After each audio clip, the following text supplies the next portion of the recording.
7 ច័ន្ទកុមារជាដកខន្តិបារមីការសង្គ្រោះព្រះច័ន្ទកុមារព្រះច័ន្ទកុមារប្រសូតជាព្រះរាជបុត្ររបស់ស្ដេចនៃនគរបុព្វវតីថ្ងៃមួយព្រះរាជបុត្របានទតឃើញព្រាហ្មណ៍ម្នាក់ធ្វើការវិនិច្ឆ័យដោយក្តីអយុត្តិធម៌ទើបព្រះអង្គបានរិះគន់យ៉ាងក្លាហាននិងកែតម្រូវព្រាហ្មណ៍នោះដោយស្ងើចសរសើរចំពោះប្រាជ្ញារបស់ព្រះច័ន្ទកុមារព្រះបិតាក៏បានតែងតាំងព្រះអង្គជាអ្នកវិនិច្ឆ័យក្តីជំនួសវិញដោយគុំគួននឹងការដកតំណែងព្រាហ្មណ៍នោះបានរៀបចំគម្រោងការសងសឹកលើព្រះច័ន្ទកុមារថ្ងៃមួយព្រះមហាក្សត្របានចូលទៅជួបព្រាហ្មណ៍នោះដើម្បីសួរពីវិធីឡើងទៅកាន់ឋានសួគ៌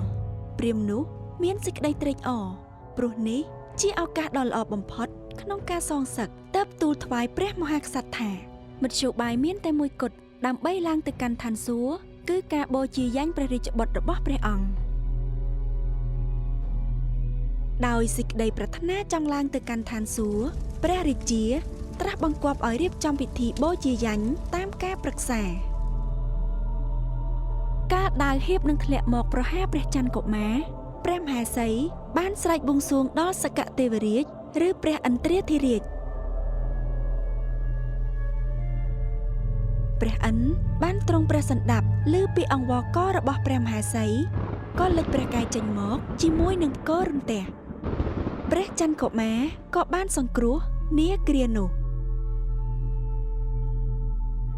ដោយខឹងសម្បារនឹងការក្បត់របស់ព្រាហ្មណ៍និងភាពឆោតល្ងង់របស់ព្រះរាជាប្រជានុរាស្ត្របាននាំគ្នាគប់វាយព្រាហ្មណ៍នោះរហូតដល់ស្លាប់ហើយបណ្ដេញព្រះរាជាចេញពីនគរព្រះច័ន្ទកុមារបានឡើងសោយរាជ្យជំនួសព្រះបិតានិងគ្រប់គ្រងនគរបុព្វវតីប្រកបដោយយុត្តិធម៌មិនអាចប្រៀបផ្ទឹមបាន